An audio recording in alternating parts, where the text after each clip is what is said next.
মুসা আলাইহিস সালাম যখন যুবক, তখন একদিন তিনি দেখছেন রাস্তায় দুজন লোক ঝগড়া করছে। একজন তার গোত্রের, আর একজন হচ্ছে ফেরাউনের বাহিনীর। মুসা আলাইহিস সালাম তার গোত্রের, যে তার জাতের, তার সাথে তার পক্ষ নিলেন। তো কোরআন বলছে যে সেই এক ঘুষিতেই সেই ব্যক্তি মারা গেছে। ঠিক আছে, ওয়াকাযাহু, মুসা আলাইহিস সালাম তাকে একটা ঘুষি দিলেন, ফাকাদা আলাইহি, এতেই তার মৃত্যু হয়ে গেল।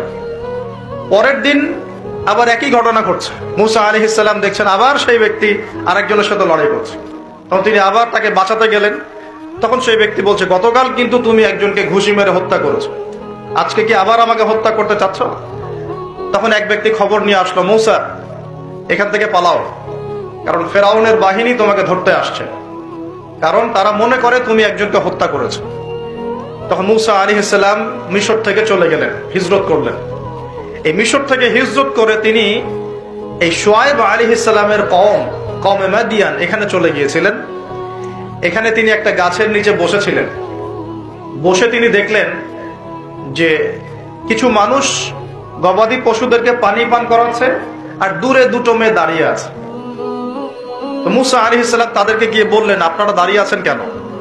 তখন সেই দুটো মেয়ে মুসা আলাইহিস সালামকে বললেন যে আমরা দুর্বল, যতক্ষণ না তারা তাদের পশুদেরকে পানি পান করিয়ে চলে যাচ্ছে ততক্ষণ পর্যন্ত আমরা পানি পান করাতে পারি না।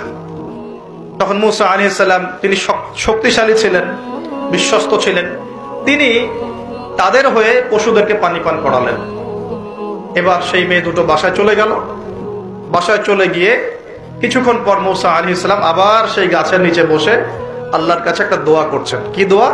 আল্লাহ পাক কোরআনে বলছেন, নবী মুসা আলাইহিস সালাম বলেছিলেন, রব্বি, হে আমার রব, ইন্নী লিমা আনজালতা ইলাইয়া মিন খায়রিন ফাকির, হে আল্লাহ, তুমি আমার প্রতি যে নিয়ামত বর্ষণ করবে, তুমি আমার উপর যে অনুগ্রহ বর্ষণ করবে, আমি তার জন্য ভিখারি হয়ে বসে আছি। বলেন সুবহানাল্লাহ।